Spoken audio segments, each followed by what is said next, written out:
Halo teman-teman, selamat datang di channel Ivan Krisna. Di video kali ini saya akan membahas tentang Wali Songo lagi. Seorang wali yang memiliki karisma hebat sekaligus pendiri kerajaan Giri Kedaton. Beliau adalah Sunan Giri. Perjalanan hidup beliau sangatlah panjang dan juga penuh dengan lika-liku. Dan beliau juga beberapa kali berganti nama seperti Raden Paku, Joko Samudro, dan masih banyak lagi.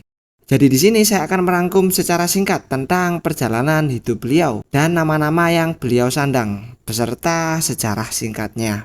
Data ini saya dapat dari berbagai sumber seperti buku Atlas Wali Songo, Wikipedia, Kompas.com, Laduni.com, dan lain-lain. Tanpa berlama-lama langsung saja kita bahas. Jadi siapkan kopi, jangan lupa subscribe dan selamat menikmati.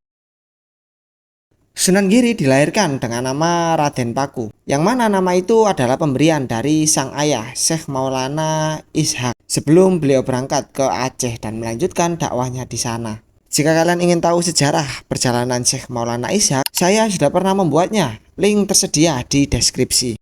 Singkat cerita, terjadi perselisihan antara Syekh Maulana Ishaq dan Raja Blambangan kala itu, yaitu Prabu Menak Sembayu, yang berujung Syekh Maulana Ishaq harus pergi dari kerajaan Blambangan, meninggalkan sang istri dalam keadaan hamil besar. Dan akhirnya ibu Sunan Giri yang bernama Dewi Skardadu harus berjuang merawat Sunan Giri yang masih berada di dalam kandungan.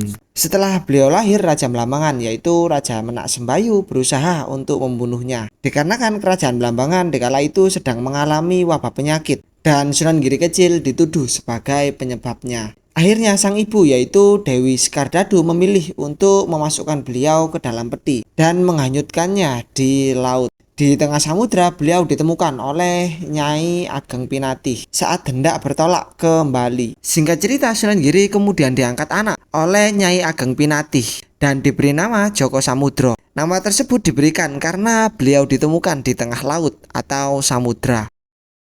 Saat beranjak dewasa, Joko Samudro kemudian dipondokkan di pesantren Ampel Delta, Surabaya. Di sana beliau dibimbing langsung oleh Sunan Ampel dan berganti nama menjadi Muhammad Ainul Yakin, yang mana nama itu diberikan langsung oleh Sunan Ampel. Setelah menampung banyak sekali ilmu, baik rohani maupun jasmani, akhirnya beliau mendirikan sebuah pesantren yang terletak di Desa Giri, Kecamatan Kebomas, Gresik, Jawa Timur.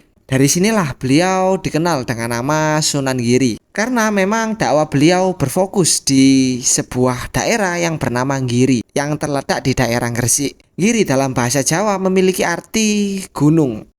Pengaruh pesantren Giri terus meluas hingga akhirnya Giri Kedaton yang pada awalnya merupakan pesantren tempat belajar agama Islam berubah menjadi kerajaan kecil yang dipimpin oleh Sunan Giri. Beliau pada saat itu bergelar Prabu Satmata.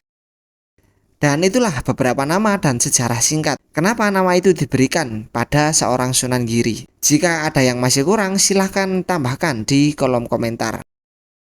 Jika kalian request video lain atau sejarah Wali Songo yang lain, silahkan tulis juga di kolom komentar. Jika itu menarik, mungkin akan saya buat videonya. Oke, terima kasih sudah menonton dan sampai jumpa di video selanjutnya.